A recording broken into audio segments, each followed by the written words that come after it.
Hello student, आज हम class 9 science की वर्कशीट 22 को डिस्कस करेंगे। हमारा चैप्टर चल रहा है जीवन की मौलिक इकाई। तो आइए शुरू करते हैं। सबसे पहले इसमें दिया है जीव द्रव्य क्या होता है और एक कोशिका सभी जैविक क्रियाएं कैसे कर पाती हैं। तो आइए इसको समझते हैं। हमने इससे पहले प्याज के छिलके या फिर हमारे ह्यूमन के गाल के अंदर के सेल्स को जब माइक्रोस्कोप में देखा था तो हमें इस तरह से सेल्स दिखी थी और सेल्स के अंदर हमें एक डॉट भी दिखा था, है ना, डॉट दिखा था। फिर हमने इसको एक्सप्लेन किया कि ये डॉट जो है वो केंद्रक है। ये हमने उसको एक्सप्लेन किया था कि केंद्रक है ये। इसको हमने इस तरीके से समझा था कि एक कोशिका है और ये कोशिका के अंदर ये केंद्रक है ना। और कोशिका जो है इस तरह से ये इसके चारों तरफ एक कवरिंग है, तो इसको हमने बोला था प्लाज्मा झिल्ली, है ना। प्लाज्मा झिल्ली इसको कहा, ये केंद्रक कहा। और इसके अंदर तरल द्रव्य भरा हुआ होता है जिसको हम जानते हैं कोशिका द्रव्य के रूप में। इसको कोशिका द्रव्य कहते हैं, ठीक है। तो यही तीनों चीज़ों के बारे में यहाँ बताया हुआ है कि हर कोशिका के कम से कम 3 भाग अवश्य होते हैं: प्लाज्मा झिल्ली, केंद्रक और कोशिका द्रव्य। जो हमने यहाँ बताया, प्लाज्मा झिल्ली, केंद्रक और कोशिका द्रव्य।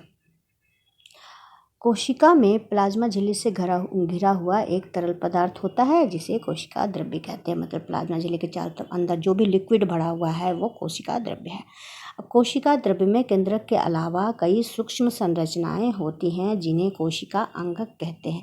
यानी कि जो आपकी कोशिका है इसमें सिर्फ केंद्रक या कोशिका द्रव्य ही नहीं होता, बहुत सारे छोटे छोटे स्ट्रक्चर होते हैं, सूक्ष्म संरचनाएं होती हैं जिनको नाम दिया गया कोशिका अंगक। इनको बोलते हैं कोशिका अंगक, मतलब कोशिका के अंदर छोटे छोटे अंग।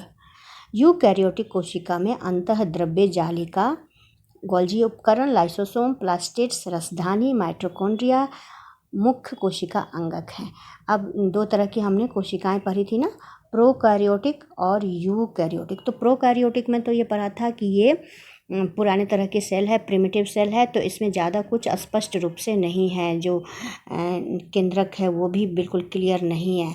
लेकिन जो यूकैरियोटिक कोशिकाएं हैं, ह्यूमन भी हम उसमें आते हैं, उसमें बहुत तरह के सूक्ष्म संरचनाएं होती हैं सेल के अंदर।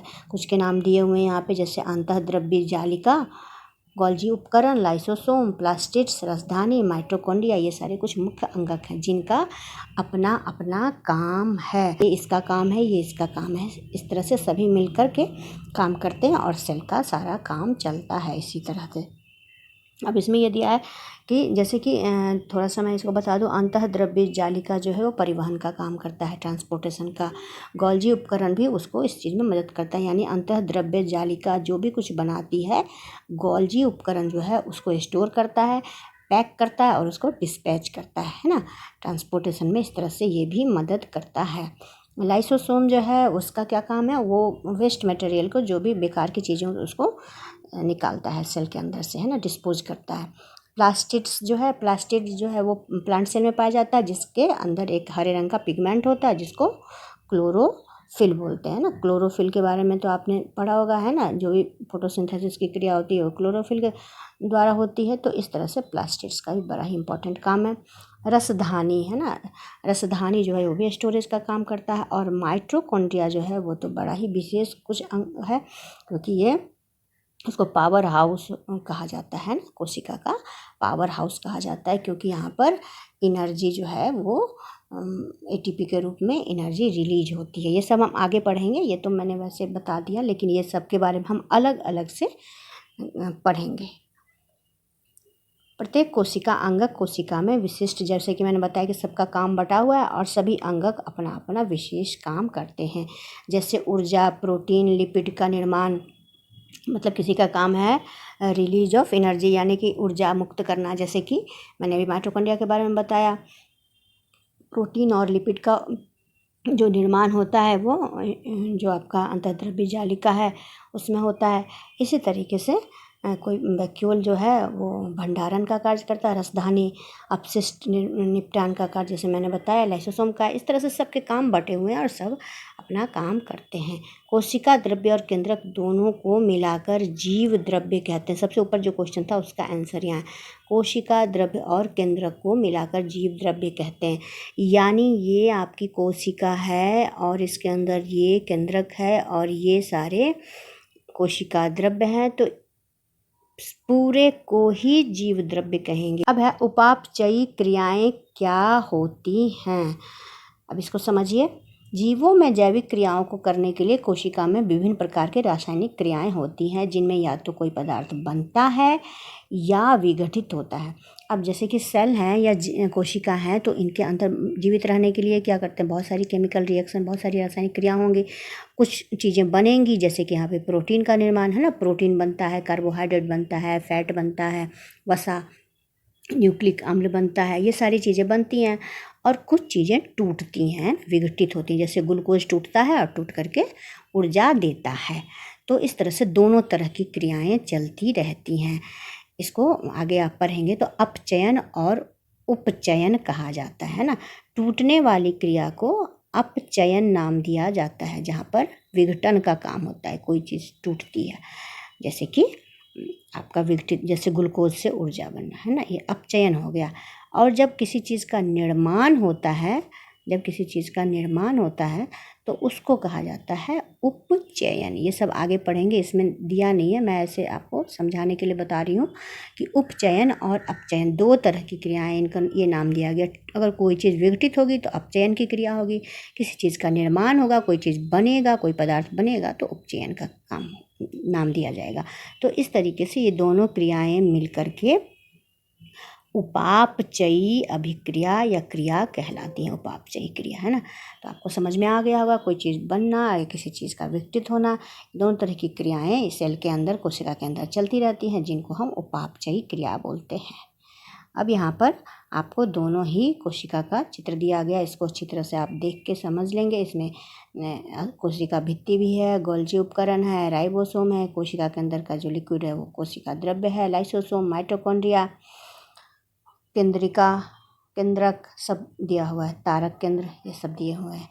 अंतःद्रव्य जालिका, ये यहाँ से ये वाला जो है ये अंतःद्रव्य जालिका है, यहाँ लिखा हुआ है।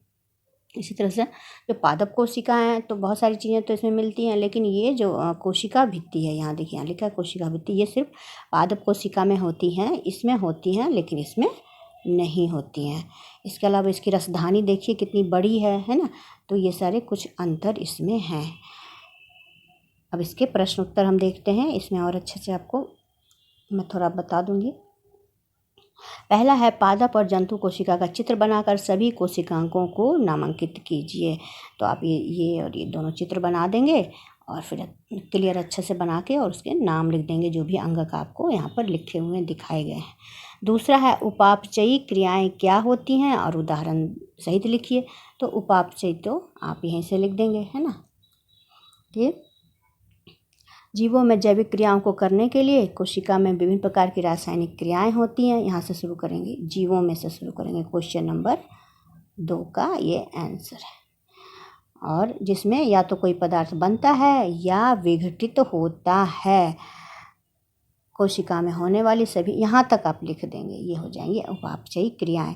और एग्जाम्पल कोई भी दे दीजिए, जैसे प्रोटीन का निर्माण दे दीजिए या फिर ग्लूकोज से ऊर्जा का बनना, ये भी उपापचयी क्रिया में आता है। अब हम पहला दूसरा हो गया, तीसरा है पादप एवं जंतु कोशिका में अंतर। ये चित्र तो आपके सामने है। अब दोनों में अंतर, तो सबसे पहले तो हम ये लिख देंगे कि जो पादप कोशिकाएं होती हैं वो आकार में बड़ी होती हैं, लेकिन जो जंतु कोशिका होती है वो इसकी अपेक्षा, पादप कोशिका की अपेक्षा छोटी होती है। दूसरा दे देंगे, पादप कोशिका में कोशिका भित्ति उपस्थित होता है, जो कि जंतु कोशिका में नहीं होता है ना। 2 पॉइंट हो गए। तीसरा आप लिख देंगे कि इसमें पादप कोशिका में प्लास्टिड्स, जिसको हरित लवक कहा जाता है, ये मौजूद होते हैं और ये जंतु कोशिका में अनुपस्थित होते हैं। और एक अंतर और दे देंगे रसधानी के बारे में कि देखिए इसकी रसधानी कितनी बड़ी दिख रही है, तो आप लिखेंगे रसधानी बड़ी और अस्थाई होती है, ये हमेशा के लिए होती है रसधानी। लेकिन जंतु कोशिका में रसधानी छोटी और अस्थाई होती है या बनती और टूटती रहती है। अब अगला क्वेश्चन है, कोशिका द्रव्य कहाँ स्थित होता है? तो कोशिका द्रव्य जो है वो कोशिका के अंदर स्थित होता है। कोशिका के अंदर ही तो भरा होता है कोशिका द्रव्य। इस तरह से आपके प्रश्न उत्तर हो गए और ये वर्कशीट कंप्लीट हो गई। मुझे आशा है कि आपको ये अच्छी तरह से समझ में आई होगी। Thank you.